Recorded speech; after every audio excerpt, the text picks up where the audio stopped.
Tausiah, hai kalian yang memanfaatkan ceramah hanya untuk mentertawakan, hanya untuk mengolok-olok, hanya untuk mengejek, mati kalian. Video ini masih ada, di-share seluruh manusia, mengalir dosanya ke alam barzah. Berkata, website ini haram, TikTok ini haram, sinetron ini haram. Maka sesungguhnya kita mesti bisa memberikan alternatif. Ini yang halal, ini yang boleh, ini yang mendidik, ini yang memberikan tuntunan, ini yang menyegarkan umat. Assalamualaikum warahmatullahi wabarakatuh. Hai sahabat religiwan semuanya, semoga usia bertambah, istiqomah juga semakin bertambah, amal bertambah, maka bertambah pula kesiapan kita untuk tetap menebar kebaikan. Assalamualaikum warahmatullahi wabarakatuh. Terima kasih jamaah Masjid Nurul Izzah dan juga pemirsa TV One dimanapun Anda berada. Terima kasih Anda masih bersama kami di program Damai Indonesiaku spesial hari ulang tahun ke-13 TV One. Nah, tadi sudah sama-sama kita dengarkan tausiah yang disampaikan oleh Mama Dedeh. Dan di hari yang ke-13 tahunnya TV One hari ini sebenarnya sudah ada 3 program Islam yang bisa kita ikuti, Mama. Yang pertama Assalamualaikum Nusantara, terus juga Damai Indonesiaku, dan juga acara Mama, Rumah Mama Dedeh, ya kan? Nah, pemirsa yang ingin bertanya silahkan Anda bisa menyampaikan lewat Instagram di @damai_TV1. Setelah tadi ada tausiah Mama Dedeh, sebentar lagi kita akan dengarkan tausiah dari guru kita, Ustadz kita, Ustadz Abdul Somad. Nah, tadi seperti yang disampaikan oleh Pauline bahwa saat ini tantangan di segala macam kehidupan sudah berbeda, termasuk untuk urusan berdakwah. Pemanfaatan teknologi sudah bisa kita temui dari guru-guru kita, ustadz-ustadz kita yang menyampaikan ajarannya. Nah, pertanyaannya sebenarnya seberapa efektif perkembangan teknologi ini dalam menyebarkan dakwah, dan juga sebagai jamaah bagaimana kita memanfaatkannya. Untuk itu langsung saja kita dengarkan tausiah yang akan langsung disampaikan oleh guru kita, ustadz kita, Ustadz Abdul Somad.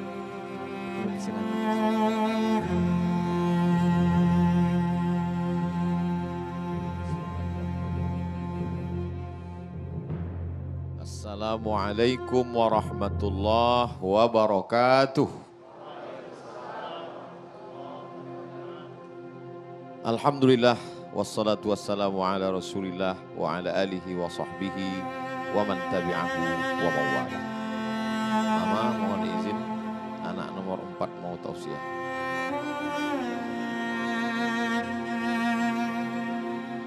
Dulu zamannya sihir, black magic.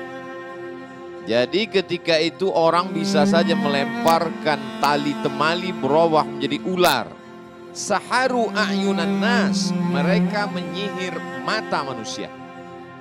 Maka sesuai dengan zaman sihir itu, yang dikirimkan Allah Subhanahu wa taala seorang nabi punya mukjizat mirip seperti sihir itu. Idrib bi'asakal hajar, pukulkan tongkatmu. Ketika tongkat itu dipukulkan, famfajarat min husnata asyrata aina, memancar 12 mata air. Lemparkan tongkatmu wahai Musa. Lalu kemudian dilemparkan, apa yang terjadi? Fa idza hiya hayyatun tas'a, maka berubah menjadi ular besar, dan ular itu memakan ular-ular kecil yang dilemparkan oleh para tukang sihir. Dan sebagian tukang sihir yang tidak takut kepada Fir'aun itu berserah diri kepada Allah, bersyahadat asyhadu an la ilaha illallah wa asyhadu anna Musa Rasulullah. Berakhir zaman Musa alaihissalam, berkembang kemajuan bidang pengobatan medis. Pada zaman itu mereka bisa mengobati orang yang buta. Pada masa itu mereka bisa mengobati orang yang lumpuh. Maka dikirimkan Allah Subhanahu wa taala seorang nabi yang bisa menyembuhkan yang lebih daripada yang biasa. Kalau yang biasa ada orang lahir matanya mohon maaf terbuka, terlihat tiba-tiba dia sakit, tidak bisa melihat, bisa disembuhkan. Tapi yang lahir dalam keadaan tidak bisa melihat, tidak bisa disembuhkan. Maka datanglah mukjizat Nabi Isa alaihissalam. Yubri'ul akmaha wal abrasa, menyembuhkan yang buta, yang kena penyakit kusta, yang lumpuh, wa yuhyil mauta, menghidupkan orang yang mati pun bisa. Biiznillah, dengan izin Allah. Karena dia bukan Allah. Dia adalah Abdullah, hamba Allah. Dia adalah Rasul utusan Allah. Nabi Muhammad adalah hamba Allah. Nabi Isa adalah hamba Allah. Yang berdiri ini hamba Allah juga. Cuman bukan Abdullah, Abdul Somad. Lalu kemudian datanglah masa berganti, musim berubah. Zaman itu mereka menulis syair-syair, kata-kata yang indah. Tapi kata-kata yang indah itu mereka rangkai berubah menjadi kalimat. Kalimat hanya untuk menyanjung-nyanjung penguasa, memuji-muji orang kaya. Maka apa kata Allah? Wa ma 'allamnahu syi'ra wa ma yanbaghi lah. Dia tidak layak bersyair karena syair datang keluar dari mulut pendusta. Tapi dikeluarkan kata-kata mirip seperti syair tapi lebih indah daripada syair. Itulah dia mukjizat Nabi Muhammad sallallahu alaihi wasallam. Mukjizat Nabi Musa, mukjizat Nabi Isa, mukjizat Nabi Muhammad SAW sesuai untuk menjawab tantangan zamannya.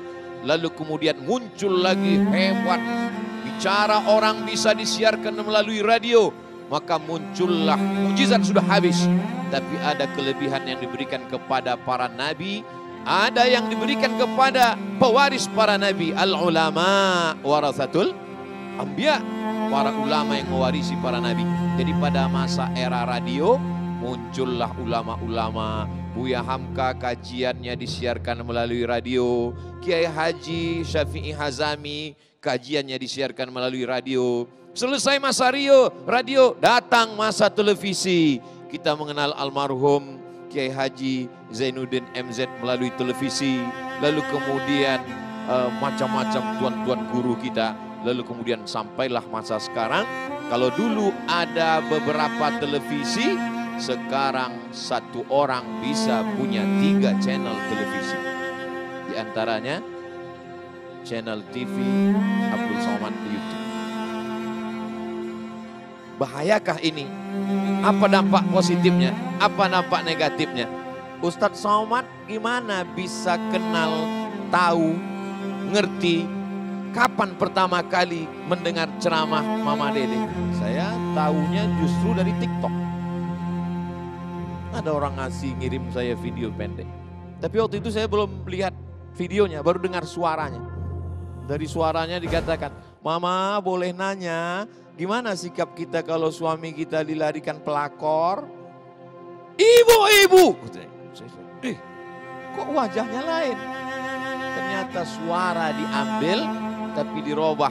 Selama orang itu masih pakai hijab, tujuannya untuk menyebarkan dakwah. Tapi kalau sudah menggunakan itu hanya untuk mengolok-olok, mengejek-ejek, maka saya keluarkan satu tausiah. Hai kalian yang memanfaatkan ceramah hanya untuk mentertawakan, hanya untuk mengolok-olok, hanya untuk mengejek, mati kalian. Video ini masih ada, di-share seluruh manusia. Mengalir dosanya ke alam barzah kalian. Delete segera. Saya tidak tahu apa di-delete apa tidak. Tapi yang jelas sudah kusampaikan ya Allah. Setiap zaman ada tokohnya, setiap tokoh ada masanya, setiap waktu ada cara yang dipakai. Maka sekarang metode dakwah menggunakan alat-alat komunikasi multimedia zaman milenial. Dulu waktu saya kecil ada acara menyambut tahun baru Hijrah, malam nuzulul Quran 17 Ramadan, Maulid Nabi 12 Rabiul Awal, 27 Rajab Isra Mi'raj, diadakan di masjid di Tanah Lapang, lomba azan, lomba imam, lomba khutbah, lomba ceramah. Dulu, sekarang kita buat model baru. Lomba apa? Musabaqah vlog. Lomba buat video pendek. Supaya apa? Supaya anak-anak muda terbiasa membuat konten 1 menit. Bagaimana dia bisa menggabungkan antara otak kanan dengan otak kiri. Bagaimana dia bisa bicara bermakna, tapi kemudian juga tidak kehilangan entertainnya. Bagaimana dia bisa bicara ada kalimat yang menguntungkan bagi dakwah, tapi juga bisa dinikmati orang banyak. Mengapa orang suka mendengar ceramah Mama?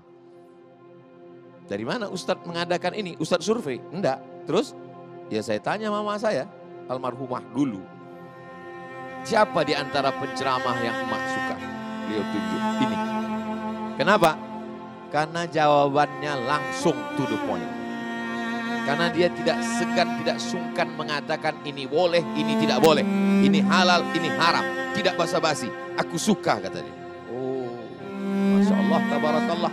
Tapi saya yakin dan percaya di balik itu semua bahwa yang keluar dari mulut ini adalah apa yang ada di dalam hati. Mungkin ada sholat sunat khusus, mungkin ada sholawat khusus, mungkin ada zikir-zikir khusus. Tapi kalau ini hanya dinikmati orang hanya di dalam masjid saja, di musola saja, terlalu minim. Maka mesti di-share melalui www.youtube.com. Subscribe, like, and share. Maka ini mesti dinikmati melalui Facebook, melalui video yang di-share masuk ke dalam grup-grup WhatsApp. Kalau itu dapat kita lakukan, kita sudah memanfaatkan multimedia, telekomunikasi, termasuklah TV yang tidak hanya sebagai tontonan, tapi sebagai tuntunan. Di ulang tahun yang ke-13, semoga TV One tetap menjadi tuntunan. TV One memang beda. Amin. Ya Allah, luar biasa. Ustadz jadi punya akun TikTok juga dong Ustadz? Enggak, saya dikirim. Oh dikirim waktu itu. Saya pikir ngelihat dari akun TikToknya Uwas, ngelihat akunnya Mama Orang Dede. punya video pendek, dia kirim ke WA. Oh ke WA. Apa ini kok lain suaranya, lain wajahnya? Oh gitu ternyata di dubbing dan Ya, dubbing. Iya iya baik. Nah itulah perkembangan.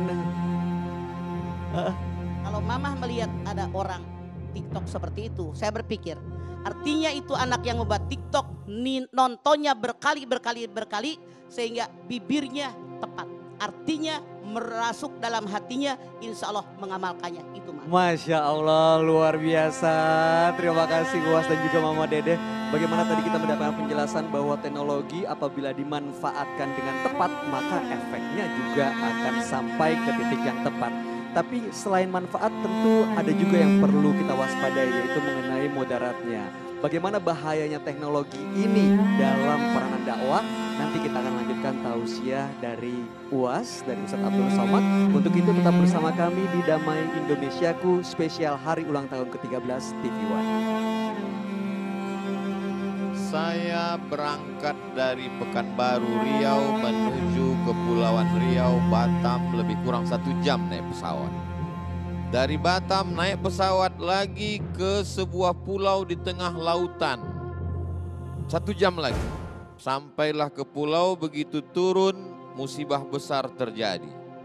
Apa musibahnya Ustadz? No signal. Tidak ada signal sama sekali. Tapi kemudian banyak jamaah yang menyambut, datang berdatangan. Ustaz Somad, anak-anak kecil. Ustaz Somad, Ustaz. Lalu saya tanya, kamu kenal dari mana? Kan di sini gak ada signal.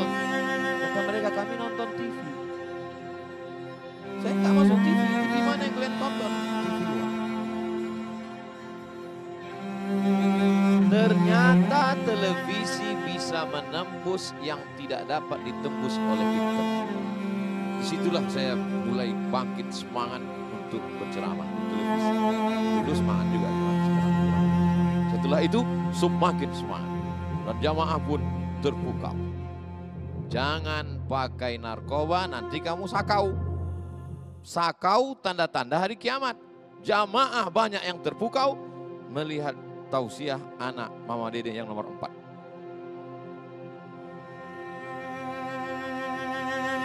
Tapi jangan lupa, kalau televisi masih ada sensornya, masih ada komisi penyiaran yang memantaunya dan terbatas. Mari kita merenung beberapa puluh tahun dulu. Nonton televisi hanya sampai jam 12 siang. Sinetron yang paling terbaik waktu itu, Tuan Baron di televisi. Lalu kemudian hari berganti, musim berubah.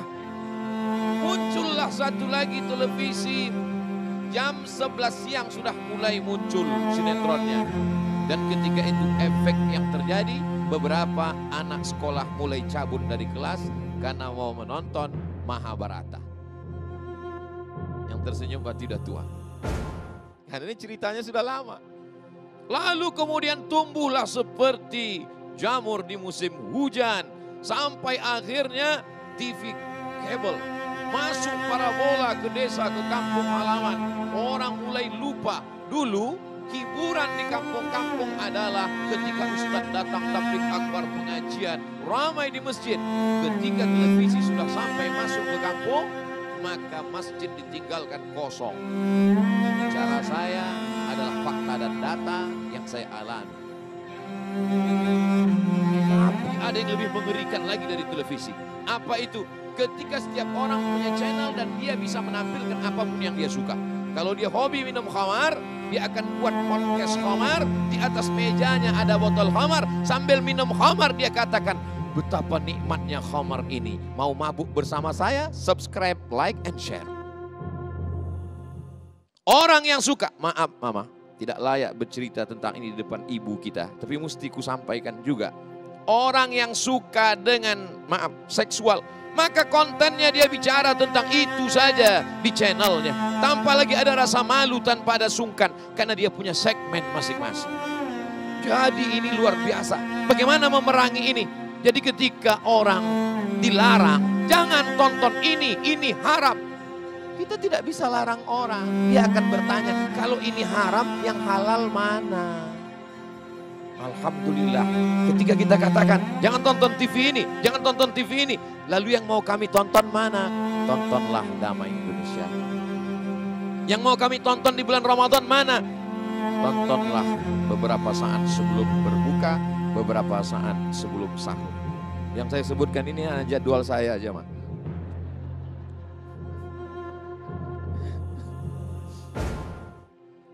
Ustadz Somad mengatakan membuat TikTok lip sync ceramah Ustadz itu katanya nggak setuju. Ngejek-ngejek Ustadz.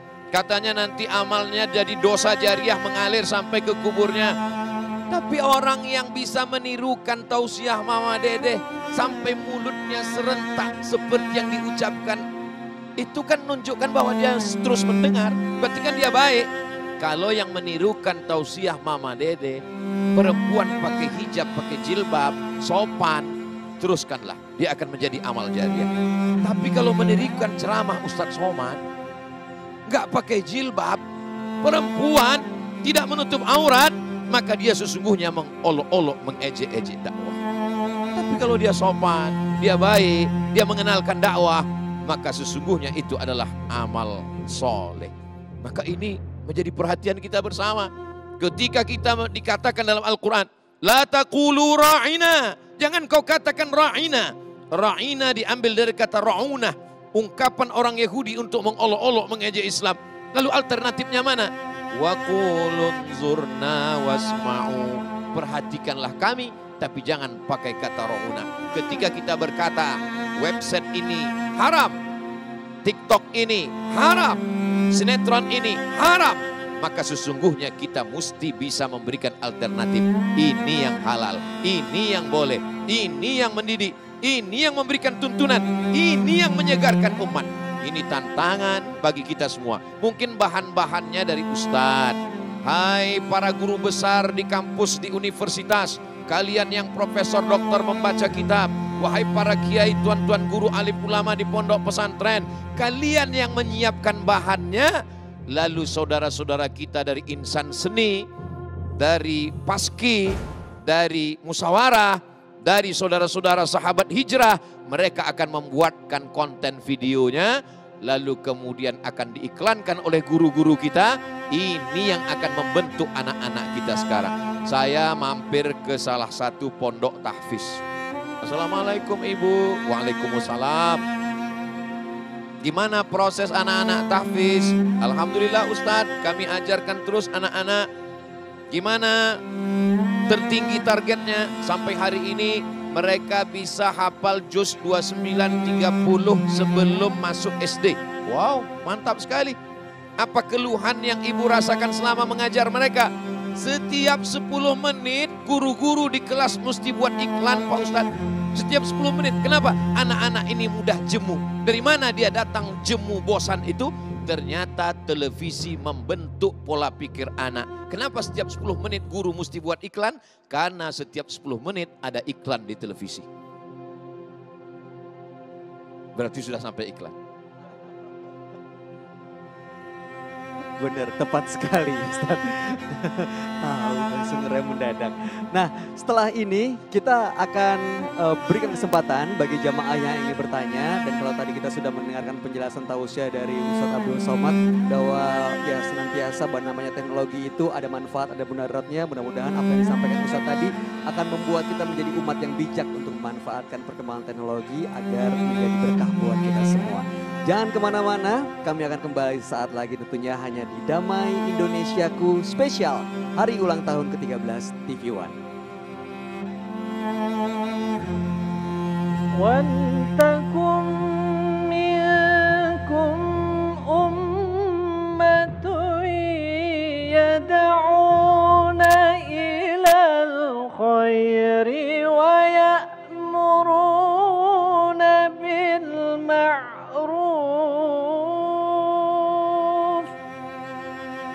وَيَنْهَوْنَ عَنِ الْمُنكَرِ وَأُولَئِكَ هُمُ الْمُفْلِحُونَ.